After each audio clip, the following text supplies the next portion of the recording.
آج کے سوال بات مفتی مبارک موقع پر جب سفرانے کا اہتمام کیا گیا ہے اور سبحان کے لیے محترم جناب اتفاق مفتی کے ساتھ اور وکیل ہیں میں گزارش کرتا ہوں جناب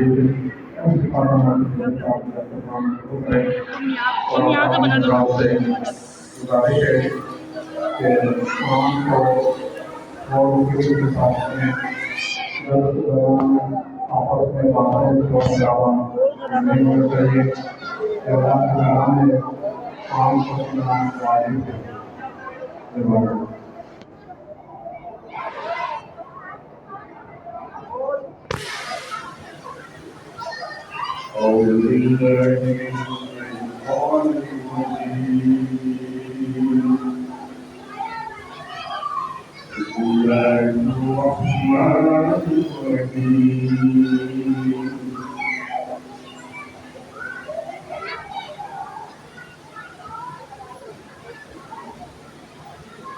يا